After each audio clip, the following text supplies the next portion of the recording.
ETF index mutual funds నేర్చుకుని stock మార్కెట్లో రాణించాలనుకుంటున్నారా? వెంటనే ఈ నెంబర్కి కాల్ చేయండి. నమస్కారం.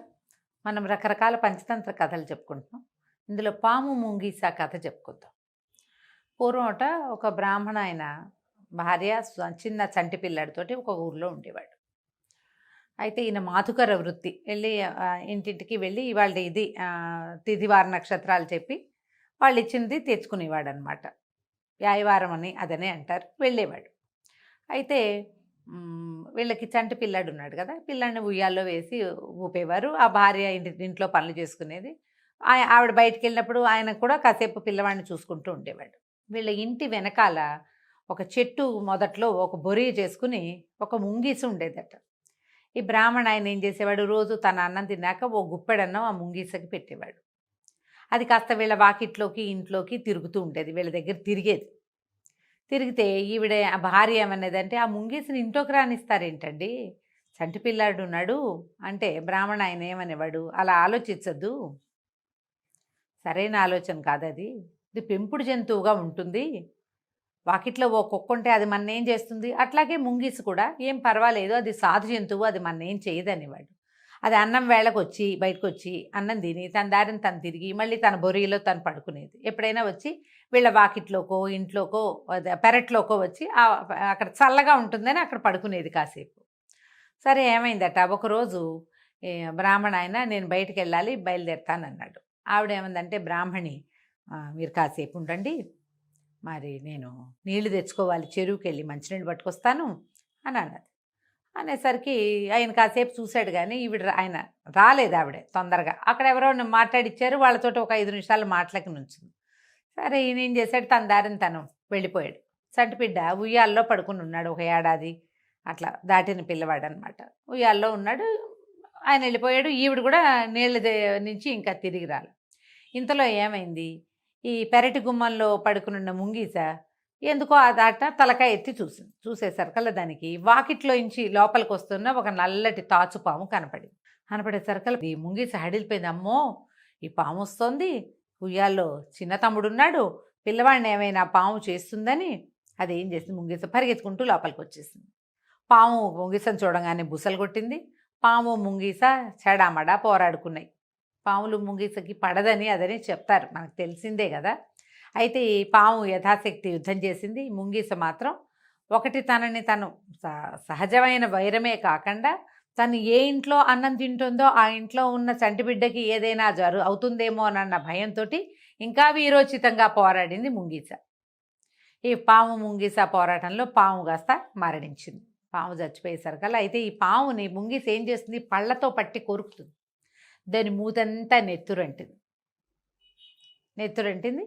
సరే ఆ పాము తెగిపోయి తలకాయ తెగిపోయింది, తోక తెగిపోయి కింద పడిపోగానే ఈ ముంగీస ఏం చేసింది, పరిగెత్తుకుంటూ వెళ్ళి అమ్మగారికి కనపడొద్దామనుకుంది. తను చేసిన వీరోచిత కార్యం ఆవిడకి చూపించాలనుకుంది.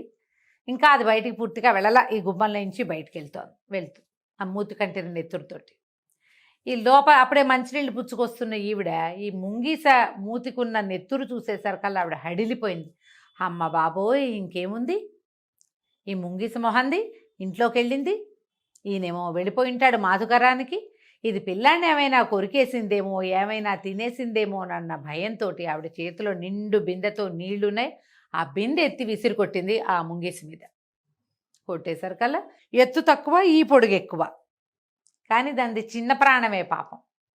అది పళ్ళు పదునుగా ఉంటాయి, అది స్పీడ్గా ఉంటుంది. కానీ ఈవిని రోజు చూస్తుంది కదా, ఆవిడని చూడంగానే తప్పించుకు పారిపోవటము అలాంటి వ్యవహారం ఏం లేదు. రోజువారీ వాళ్ళ వాకిట్లోనే కదా అది తిరుగుతుంది, అలవాటుగానే చూస్తోంది. అది పాపం ఎదురుగుండా వచ్చేసరికల్లా ఈ బిందె తగలంగానే అది కాస్త తన ప్రాణాలు గుట్టుకోమన్నాయి. ఆవిడ ఈ ముంగీసి పక్కకు పడిపోగానే పరిగెత్తుకుంటూ ఇంట్లోకి వెళ్ళింది. నా బిడ్డో ఏమైపోయాడో అని. తీరా చూస్తే ఉయ్యాల్లో నిద్రపోతున్నాడు పిల్లాడు. అప్పుడు ఆవిడ గమనించింది, ఉయ్యాలకి కొంచెం పక్కగా నేల మీద 3 తుండాలుగా పడి ఉన్న నాగుపాము కనపడింది ఆవిడకి. దాని నెత్తురే అక్కడ చిన్న మడుగులాగా కట్టింది. ఏదో కొంతైనా బ్లడ్ ఉంటుందిగా పాముకి. అప్పుడు ఆవిడకి అర్థమైంది, అయ్యో, ఈ ముంగీస ఈ పాముని చంపింది, పాపం అది నాకు చెప్పటానికే అది ఆ ఎర్రటి మూతి నెత్తిటి మూతితోటి నా వైపు చూస్తోంది, నేను అది పిల్లాన్ని ఏదో చేసిందని భ్రమపడి దీన్ని బిందేసి కొట్టేశాను, చచ్చిపోయింది. ఆవిడ మళ్ళీ పరిగెత్తుకుంటూ వెళ్ళింది. ఏముంది, ఈవిడ వెళ్ళేసరికల్లా అది గట్టి దెబ్బ తగిలేసింది. అప్పటిదాకా ఏదో కెక్కురుమంటోంది. మెల్లిగా అది గుడ్లు తేలేసేసింది. పాపం ముంగీస చచ్చిపోయింది. ఈవిడికి పరమ దుఃఖం వచ్చింది. అయ్యో, పిల్లాడిని ఏదో చేసిందని దీన్ని చంపేశానే, నేను ఎంత పని చేశాను అని ఏడుస్తూ కూర్చుంది వాకిట్లో. మధుకరానికి వెళ్ళిన బ్రాహ్మణుడు తిరిగొచ్చాడు. తిరిగొస్తే వల ఏడ్చింది. అయ్యో, ఇంత పని చేశాను, పొరపాటున ఇట్లా జరిగింది, అది లోపల నుంచి వస్తుంటే నాకు ఇట్లా అనిపించింది అనేసరికి ఆయన గట్టిగా కేకలేశాడు. ముందు వెనక చూడకుండా చేసావు కదా నువ్వు, ఏం జరిగింటుందంటే నీకు ఎంతసేపు అది పిల్లాన్ని ఏమైనా చేస్తుందేమో అన్న నెగిటివ్ థాట్ తోటి నువ్వు ఈ ఆలోచనే అలాంటిది, నీది నకారాత్మకమైన ఆలోచన. వాకిట్లో తిరుగుతుంది, ముంగిసుంది, మాకేం భయం, మా ఇంట్లోకి పాములు రావు అన్న పాజిటివ్ ఐడియా రాలేదు నీకు. మాకు భయం లేదు, ముంగిస మా వాకిట్లో కాపలా ఉంటుంది, మా ఇంట్లోకి కుక్కలు రావు, పాములు రావు, తేళ్ళు మండ్రగబ్బలు రావు, వస్తే అది పట్టేస్తుంది అన్న ధైర్యంతో ఉంటే నీకు ఇలాంటి ఐడియా వచ్చేది కాదు. అది నీ పిల్లాన్ని ఏమైనా చేస్తుందేమోనన్న బ్యాడ్ ఐడియాతోటి, ఒక చెడు ఆలోచన నీ మనసులో ఉండటం వల్లే నువ్వు ఇంత చెడ్డ పని చేసావు. వృధాగా అన్యాయంగా దాన్ని పొట్టన పెట్టుకున్నావు కదా. వాకిట్లో గుప్పెడు మెతుకులకి ఆశపడి ఉంటుంది పాపం. ఆ గుప్పెడన్నము తిని నీ పిల్లాడి మీదకి రావాల్సిన పాముని, లేదా నీ ఇంట్లో చేరి ఒక మూల దూరి నిన్నే కాటేసేది. నిన్ను పిల్లాడిని నన్ను కూడా రక్షించింది ముంగీస. నువ్వేమో దాని ప్రాణాలు పొట్టన పెట్టుకున్నావు. ఆలోచన విధానం సరైంది కాకపోతేనే ఇట్లా అవుతుంది. బుద్ధి తెచ్చుకో ఇప్పటికైనా. ప్రతి దాంట్లో నుంచి చెడుని తీయద్దు, పాజిటివ్గా ఆలోచించడం తెలుసుకోవాలని బ్రాహ్మడు కేకలేశాడు భార్యను. ఆ నాగుపాము తుండాలు తీసుకెళ్ళి చెరుగట్టు మీద వేసి తగలబెట్టి ఒక గొయ్యి తీసి, ఈ ముంగీసని కుమారుడిగా ఉండవలసిన వాడివి, ఒక పుత్రుడు చేయాల్సిన పని చేసావురా నాయన, నువ్వు కాపాడేవు మా ఇంటిలిపాదని. కానీ మేమే నీ పట్ల మనుషులుగా ప్రవర్తించలేదు, మేము దుర్మార్గులుగా ప్రవర్తించి నీకు అన్యాయం చేశామని ఇంట్లో నుంచి గుప్పెడు ఉప్పు తెచ్చి ఈ ముంగీసి మీద పోసి దాన్ని పూడ్చిపెట్టాడు. కథ చూడండి ఎలా వెళ్ళిందో. మనము ప్రతి విషయానికి వాళ్ళు మోసం చేస్తారని, వాళ్ళు సరైన దారి చూపించరని, వాళ్ళు ఏ ఉద్దేశంతో చేసినా మన ఉద్దేశమే, మన చెడు ఉద్దేశమే వాళ్ళ ఉద్దేశం అయి ఉంటుందని మనం ఆలోచిస్తాం. ఎక్కడికైనా బయలుదేరితే యాక్సిడెంట్ అవుతుంది అనుకుంటాం. ఏం చేయబోయినా ఏం ప్రమాదం వస్తుందో అని శంకిస్తాం. ప్రమాదం శంకించాలి, కీడించి మేలించాలి, కానీ ప్రతిసారి కాదు, ప్రతి చోట కాదు. వ్యక్తుల్ని నమ్మం. ఈ నమ్మకపోవటమే మనల్ని ఇబ్బందుల్లోకి తోసేస్తుంది. ఎప్పుడైనా ఆలోచించి నమ్మిక అపనమ్మిక ఉండాలి. ఈ ఆలోచన లేకపోవటం వల్లే ఈ బ్రాహ్మణి ముంగీసని చంపేసింది తన చేతితోటే. పిల్లవాడిని కాపాడిన దాన్ని ఆవిడ ఆ పని చేసింది.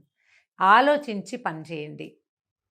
ఎవరినైనా దోషిగా నిర్ధారించే ముందు పూర్వాపరాలు చూడాలి.